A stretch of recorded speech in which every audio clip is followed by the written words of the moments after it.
Indian super ലീഗിൽ ഇന്ന് രാത്രി 8 മണിക്കാണ് ആ ഒരു ക്ലാസിക് പോരാട്ടം. സാൾട്ട് ലേക്ക് സ്റ്റേഡിയത്തിൽ കേരള ബ്ലാസ്റ്റേഴ്സും മോഹൻ ബഗാൻ സൂപ്പർ ജയൻസും ഏറ്റുമുട്ടുമ്പോൾ തീർച്ചയായിട്ടും തീപ്പാറുമെന്ന കാര്യത്തിൽ യാതൊരു സംശയവുമില്ല. നമുക്കറിയാം, കഴിഞ്ഞ 2 മാച്ചും ഒരു എവേ മാച്ചും ഒരു ഹോം മാച്ചും വിജയിച്ചുകൊണ്ടാണ് ഇവാൻ വിക്രമനോവിച്ചിൻ്റെ സംഘം കൊൽക്കത്തയിലേക്ക് വണ്ടി കയറുന്നത്. എന്നാൽ മോഹൻ ബഗാൻ ആവട്ടെ, തുടർച്ചയായിട്ടുള്ള വിജയങ്ങൾക്ക് ശേഷം 19 പോയിന്റ് നേടിയ ശേഷം 2 മത്സരം പരാജയപ്പെട്ടുകൊണ്ടാണ് മോഹൻ ബഗാൻ ഇരിക്കുന്നത്. അതിനു മുമ്പ് നിങ്ങൾ ആരെങ്കിലും ഈ ചാനൽ സബ്സ്ക്രൈബ് ചെയ്യാൻ ബാക്കിയുണ്ടെങ്കിൽ തീർച്ചയായിട്ടും സബ്സ്ക്രൈബ് ചെയ്യാൻ മറക്കരുത്. അതുകൊണ്ട് പ്രീ മാച്ച് പ്രസ് കോൺഫറൻസിൽ കൃത്യമായി ഇവാൻ വിക്രമനോവിച്ച് വെക്കുന്നൊരു കാര്യമുണ്ട്. കഴിഞ്ഞ 2 മാച്ചിൻ്റെ റിസൾട്ട് വെച്ച് മോഹൻ ബഗാനിലേക്ക് പോയി കഴിഞ്ഞാൽ ഒരുപക്ഷെ പണി കിട്ടാൻ ചാൻസ് ഉണ്ട്.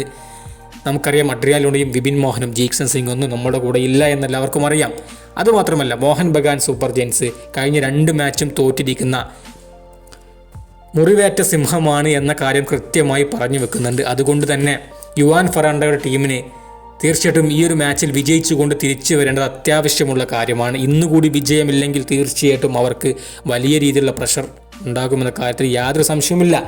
ഇത്ര മികച്ച സ്കോർ ഉണ്ടായിട്ടും അവർക്ക് തുടർച്ചയായി 3 മത്സരം വിജയിക്കാൻ സാധിക്കാതെ വരിക എന്ന് പറഞ്ഞാൽ അതൊരു വലിയ തിരിച്ചടി തന്നെയാണ്.